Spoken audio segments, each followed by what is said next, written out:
Welcome back to Let's Talk. I'm your host, Chad Landers, and we're talking hoops on the program today, one of my favorite sports to chat about.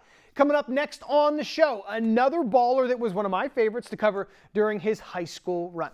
This Baron comes in at number 5 on the boys' countdown of our 11 in the last 20 boys basketball list. One of the all-time highest scoring players in Manheim Central history. Let's welcome to the show, Manheim Central grad, Matt Walsh. Matt, hey pal, how are you? Thanks for coming on Let's Talk. Very happy to have you here on the show. Yeah, I appreciate you having me on, Chad. Definitely good to talk to you again for sure. Yeah, I know it's only been a few years since you were in high school, but we'd like to have everybody fill us in. What are you up to these days?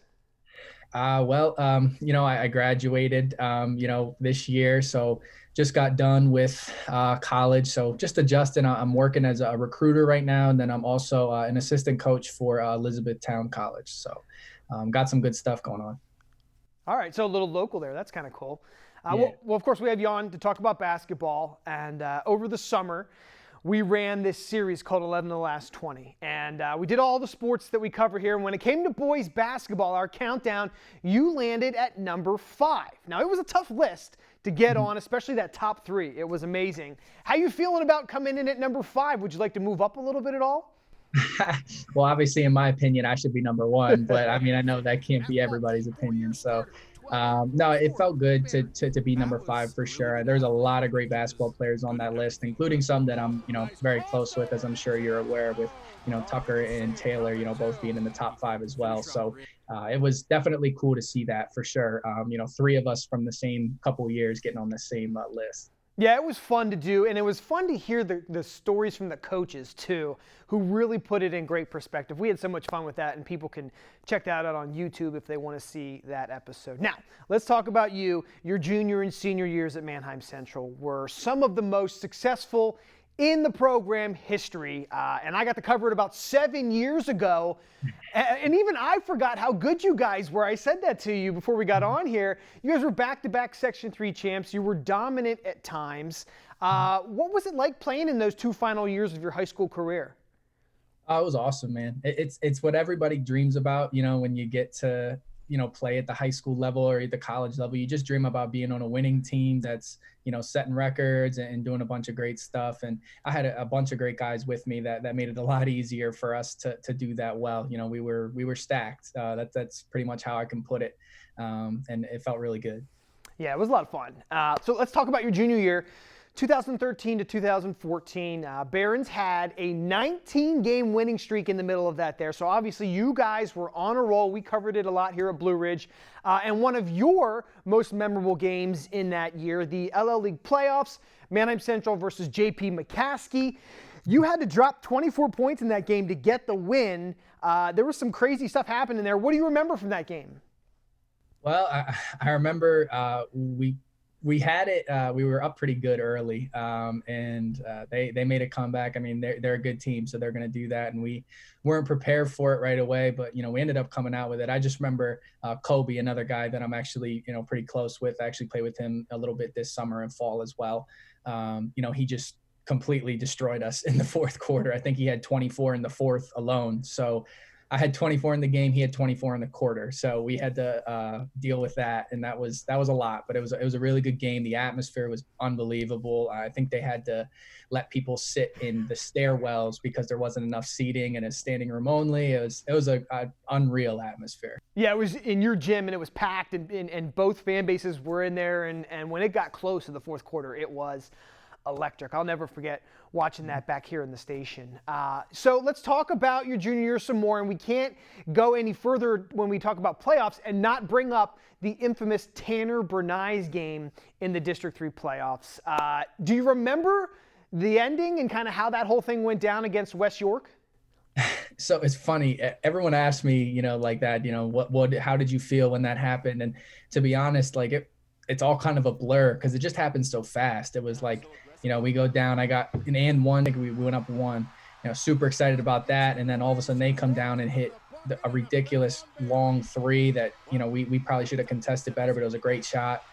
And all I remember is having, I think it was like 10 seconds left. And I was just like, I need to get the ball in bounds. We need to get up the court. And, Tony made the right play. He got it to an open guy and, Tanner, he didn't have a lot of made threes on the year, but that was the one that really counted. And we had full trust in him to shoot that shot. That's why Tony gave it to him, and that's why we were also excited when he made it, because we knew like that was what we'd been preparing for.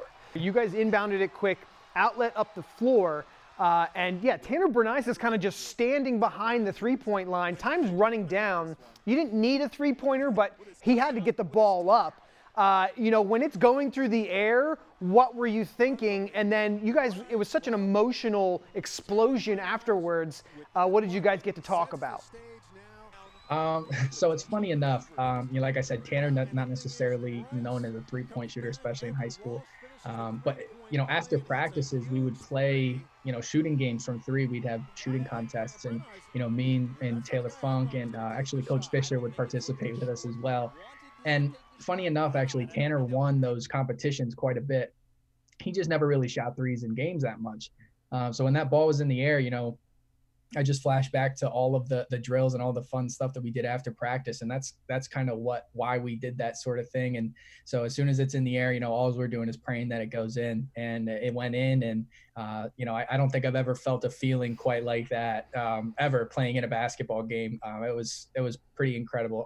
Actually, this past year with Hobart, we had something pretty similar to that, which I would say is the closest thing to that feeling I've ever had. Awesome. All right. Well, you guys win there. You win another game. You get to the district championship that year, and then you play Susquehanna Township. They had a great team in the finals, and they beat you guys. What did it mean to get there, though, to the finals, and what was it? The feeling afterwards. You just feel blessed to be there. Especially coming from a program like Manheim, who doesn't necessarily have the best basketball history as far as, winning and going to the Giant Center. Actually, I think that was our first year that we ever got to the Giant Center as a program. So that was, one thing. And then to get to the district championship was amazing. And to have the opportunity to play a team like Susquehanna Township, who I believe that year actually went to the state semis or the finals. It was one of the two. They were a really, really good team that year. So just getting to play them was awesome, and seeing kind of how we stacked up to the top tier competition, in our area was definitely great as well. Obviously, you're disappointed when you lose, but getting there, that was the first step. That was like, wow, we are good enough to kind of be in this position. Okay, so how do we take that then into the off season? Your senior year's coming up. You're coming back. Taylor Funk's coming back. A lot of the guys are coming back. How good did you think the team could be then in your senior year? We had full confidence in our team that year. We did it the year before, and we didn't even have Tony Stafiri for I would say 3/4 of the year. I think he might have came back for the last couple regular season games. He had that collarbone injury from football, so we got him back, and then Funk a year older, and that 1 year made such a huge difference in Funk's game too. We saw that immediately. And we just knew that we had what it took to go far, like we did the year before, maybe even a little farther. But we knew that it wasn't going to just happen. We had to focus. We had to prep. We had to be ready for each and every game. And honestly, we weren't ready for each and every game, and there were times where it hurt us a little bit. But we got it together towards the end of the year, and we went on another big win streak, won the section, and that was just kind of it. We realized that we had to prepare. Even though we were all better and our team was going to be better, we still had to prepare because every other team was getting better too. Well, you did make it seem like you had it all together, because there was, I think, a 21-game winning streak in the middle of that season. Also in that season, some pretty cool classic games against Tucker Lesko and the Cocalico Eagles. What was it like having your high school career and his intertwined, especially some of those games? Specifically January 30th, 2015. It was an overtime classic, which you guys beat Cocalico on their floor. Yeah, that game was awesome too. That atmosphere was also just crazy. I don't think I've ever been in a gym that shook quite that much when the crowd was cheering.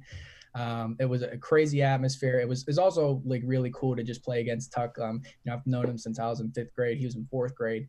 So, we have a lot of history just from playing with each other. And so playing against him was definitely interesting. It was kind of hard to, not like him because, I've known him for so long. But, I'm glad we came out on top. It was a really, really close game. And, Tucker and them, they played their butts off. And from what I remember, I don't think that there was anything really on the line from a section standpoint. I think it was just because our two teams were that competitive with each other that we just both wanted to win that badly, which made it even cooler, I think. I do believe, I think you guys had the section locked up or something, and I think you were already in leagues and districts. So really, you're right, didn't have much on the line, but it was pride, and it was so many good athletes and a cool rivalry. I think really the rivalry started to grow at that point, and it still today is an amazing one. We just had 2 buzzer beaters this past season. So yeah, it's been a lot of fun and you guys have a lot to do with that starting.